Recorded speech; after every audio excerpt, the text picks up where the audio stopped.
Today's project that we're going to be working on is a 2007 Dodge Charger. It's got a 3.5 liter engine in it, and I'm going to show you step by step how to get the spark plugs out. And this procedure is pretty much the same on most 3.5s, and it's going to be pretty much identical on a 300 or Magnum as well, from the same year line of vehicles. So with that, let's go ahead and get our hands dirty. First step in removing this upper intake assembly is we're going to have to go ahead and get the air box off the upper portion, as well as the rubber boot that goes from the air box to the intake. We'll go ahead and loosen up the band clamp over here, and then we're going to have to unplug this air intake sensor. Alright, and then there's one little hose, a coolant hose that kind of hooks onto it, and then we can go ahead and pop the hose coming off the valve cover, and we're going to release the snaps on the air filter box just like you would if you were checking it, and then we'll just wiggle it and get it out of the way. Now that the air box is out of the way, you'll notice that there's a bracket right here on the intake. There's a bracket on this side, as well as two brackets on the far passenger side. And of course, we got our bolts going down the center. We got our transmission dipstick tube here. You got EGR tube in the back, as well as rubber vacuum hoses, and just approximately about another 4 connectors that we got to get loose. So we'll move on to the next step. At this point, we're going to go ahead and take the 10 millimeters loose from the center of the intake itself. Then we'll work on the two 10 millimeter nuts on the side by the throttle body. You've got a total of 1, 2, 3, 4, 5, 6, 7 along the front here. So down the middle.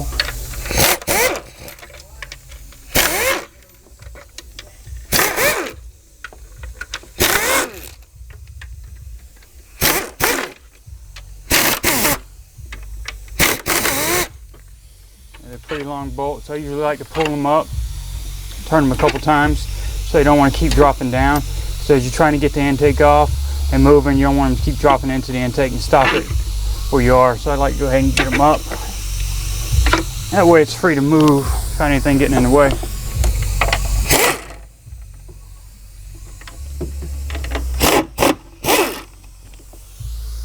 Like I was saying, this bracket right here is not going to move till we loosen up the bolts on the side down here where it goes on the side of the head.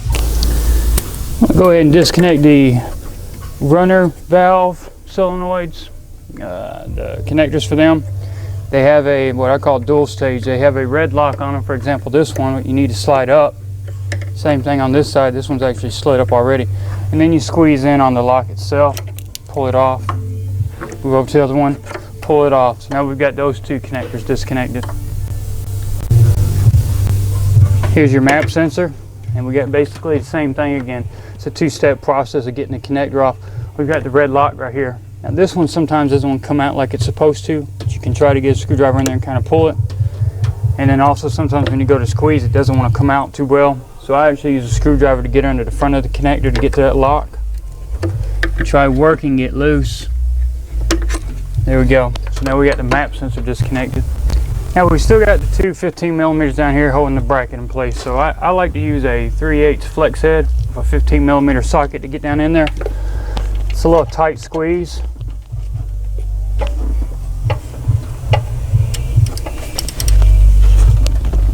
That way you can start backing it out. Like I said, we're not going to remove the bracket. We're just going to move it out of the way. No need in taking something off that we're going to have to put right back on. If we can get enough movement out of it, that's all we need. That's one of them. And we got another one a little further back.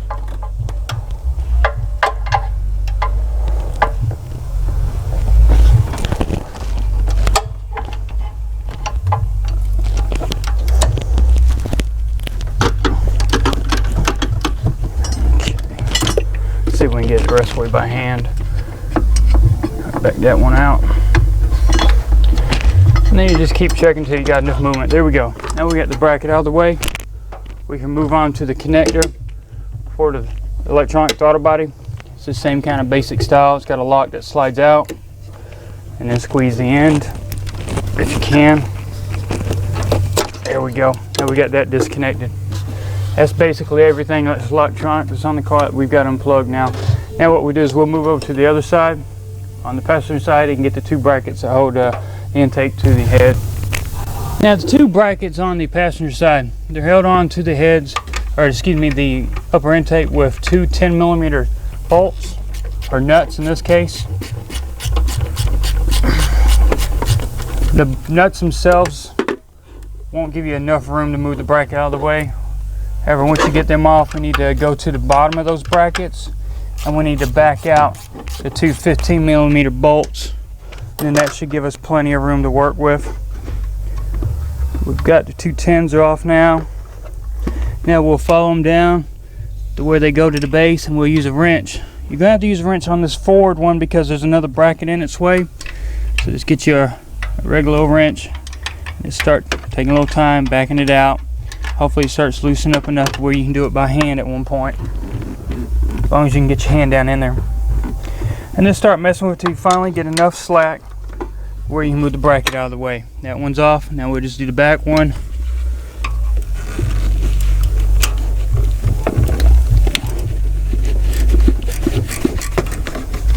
I like to use a gear wrench myself, especially on that back one. I got a little room to move. On the front I don't have enough room to put it around the head. So there we go. We got the brackets off this side, the other side, and as you can see, the intake's starting to move.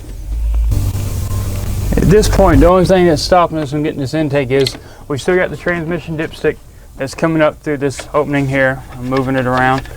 We also got a total of 3 vacuum hoses on the rear, and we got an EGR tube on the back.